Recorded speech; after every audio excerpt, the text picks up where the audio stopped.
നമ്മൾ സാധാരണ എല്ലാവരും വാട്സപ്പ് യൂസ് ചെയ്യാറുണ്ട്.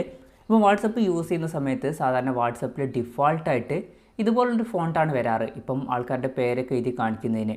ഇപ്പം ഇത് ചേഞ്ച് ചെയ്തിട്ട് ഇതുപോലെ നമുക്ക് ഇഷ്ടമുള്ള ഡിസൈനിലും അതുപോലെ തന്നെ ഫോണ്ടിലൊക്കെ എങ്ങനെ ആൾക്കാരുടെ പേര് എഴുതി കാണിക്കാം എന്നുള്ളതാണ് ഈ ഒരു വീഡിയോയിൽ നമ്മൾ പറയാൻ പോകുന്നത്.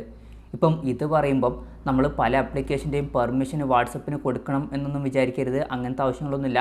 കാര്യമായിട്ടുള്ള പെർമിഷൻസിൻ്റെ യൂസൊന്നുമില്ല. ജസ്റ്റ് നമുക്ക് നോർമലായിട്ട് സിമ്പിളായിട്ട് തന്നെ ഈ കാര്യങ്ങൾ ചെയ്യാവുന്നതാണ്. അപ്പം അതിന് വേണ്ടിയിട്ട് നമ്മൾ ഒരു ആപ്ലിക്കേഷൻ ഡൗൺലോഡ് ചെയ്യേണ്ടതുണ്ട്. ആപ്പിൻ്റെ ലിങ്ക് ഞാൻ താഴെ ഡിസ്ക്രിപ്ഷനിൽ കൊടുക്കുന്നുണ്ട്. Cool font for Instagram bio എന്നാണ് ആപ്പിൻ്റെ പേര്. ഈ ഒരു ആപ്പിൻ്റെ പേര് ശ്രദ്ധിക്കേണ്ട കാര്യമില്ല. ഫോർ ഇൻസ്റ്റാഗ്രാം ബയോ എന്നൊക്കെയാണ് കൊടുത്തിരിക്കുന്നത്.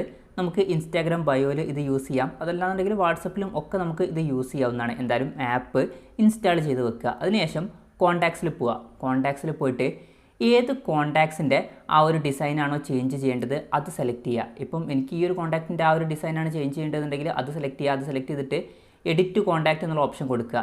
എന്നിട്ട് ആ ഒരു പേരുള്ള ഭാഗത്ത് ആ ഒരു പേര് ഒഴിവാക്കുക. അതിനുശേഷം നമ്മൾ നേരത്തെ ഡൗൺലോഡ് ചെയ്ത് വെച്ചിട്ടുള്ള ആ ഒരു ആപ്പിലോട്ട് വരിക. ആപ്പിലോട്ട് വന്നാൽ മുകളിൽ ഇവിടെ ഫോണ്ട് പ്രിവ്യൂ എന്നുള്ളൊരു ഓപ്ഷൻ കാണാൻ പറ്റും. ആ ഒരു ഭാഗത്ത് കൂൾ ഫോൺസ് ആണ് ഡിഫോൾട്ടായിട്ട് ഉണ്ടാവുക. അത് മാറ്റിയിട്ട് നമുക്ക് എന്ത് പേരാണോ വേണ്ടത് അത് അടിക്കുക.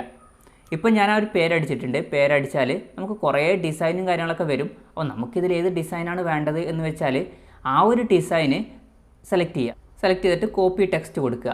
ഓക്കെ കൊടുക്കുക. അതിനുശേഷം ഇത് ക്ലോസ് ചെയ്യുക. ക്ലോസ് ചെയ്തിട്ട് വീണ്ടും ആ ഒരു എഡിറ്റ് കോൺടാക്റ്റിലോട്ട് വരിക. എന്നിട്ട് ആ ഒരു കോപ്പി ചെയ്ത സംഭവം ഇവിടെ പേസ്റ്റ് ചെയ്യുക. എന്നിട്ട് ഈ ഒരു കോൺടാക്റ്റ് സേവ് ചെയ്യുക.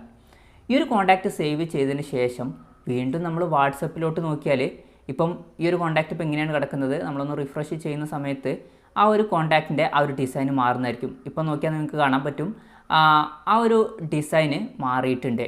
അപ്പം ഇങ്ങനെ സിമ്പിളായിട്ട് നമുക്ക് വാട്സപ്പിൽ ആ ഒരു പേര് ചെയ്തിട്ടുള്ള ഡിസൈനും കാര്യങ്ങളൊക്കെ മാറ്റാവുന്നതാണ്. അപ്പം ഈ ഒരു വീഡിയോ നിങ്ങൾക്ക് ഇഷ്ടപ്പെട്ടു എന്ന് വിചാരിക്കുന്നു. ഇഷ്ടപ്പെട്ടു എന്നുണ്ടെങ്കിൽ ഈ വീഡിയോ ഒന്ന് ലൈക്ക് ചെയ്യുക.